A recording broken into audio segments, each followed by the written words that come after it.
bersamamu.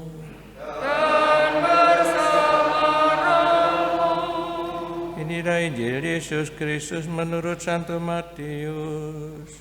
Dimuliakanlah Tuhan. Pada suatu hari Sabat, Yesus dan para murid berjalan di ladang gandum. Karena lapar, para murid memetik bulir gandum dan memakannya.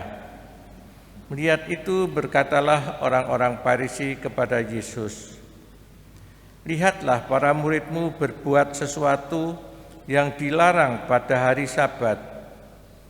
Tapi Yesus menjawab, "Bukankah kalian baca apa yang dilakukan Daud ketika ia dan para murid dan para pengikutnya lapar?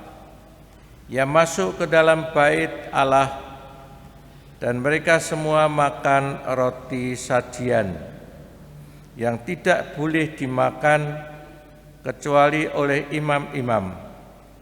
Atau bukankah kalian baca dalam kitab Taurat bahwa pada hari-hari Sabat imam-imam melanggar hukum Sabat dalam bait Allah, namun tidak bersalah?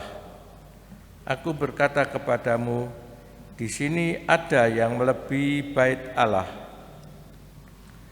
Seandainya kalian memahami maksud sabda ini, yang ku kehendaki ialah belas kasih dan bukan persembahan, tentu kalian tidak akan menghukum orang yang tidak bersalah. Sebab Putra Manusia itu Tuhan atas hari Sabat." Demikianlah sabda Tuhan. Terpujilah Kristus.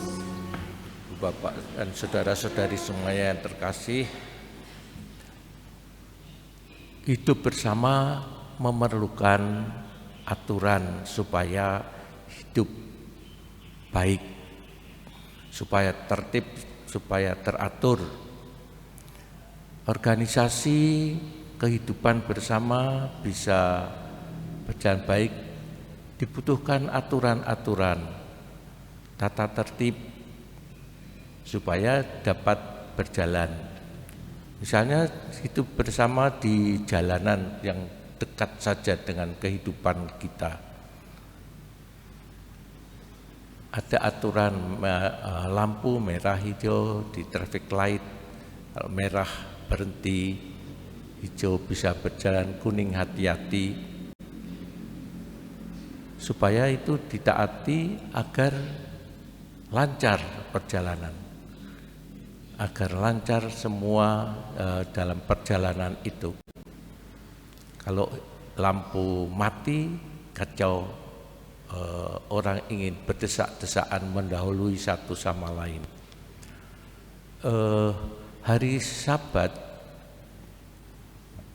ada aturan demikian agar tidak bekerja. Untuk apa? Untuk mengenang belas kasih kebaikan Tuhan untuk bangsa itu, bangsa Israel.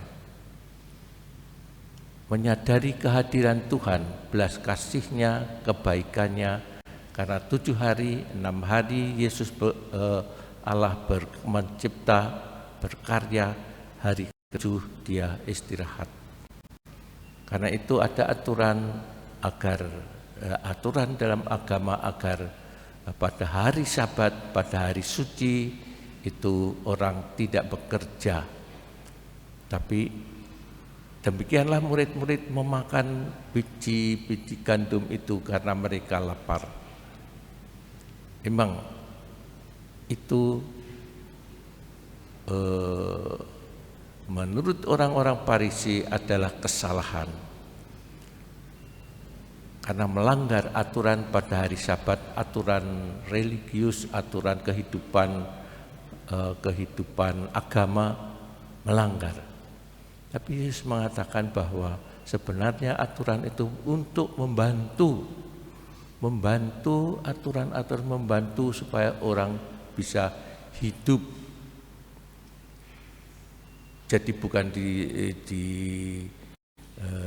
dibalik, tapi supaya orang hidup dibutuhkan aturan. Karena itu bersama-sama kita mohon agar kita pun dapat menyadari belas kasih kebaikan Tuhan, kasih kepada orang lain yang kemudian diwujudkan di dalam aturan-aturan supaya bisa terselenggara hidup dengan baik. Karena itu aturan sebenarnya membantu untuk kehidupan, sebagai pembantu untuk kehidupan yang baik, kehidupan yang tertib dan teratur. Marilah kita mohon agar juga setiap aturan-aturan di dalam kehidupan bersama, dalam kehidupan gereja dan lain sebagainya kita taati, tetapi juga kita tahu bagaimana menempatkan diri di dalam aturan-aturan itu supaya kehidupan bersama bisa terselenggara dengan baik. Marilah kita hening sejenak. Kemuliaan kepada Bapa dan Putra dan Roh Kudus.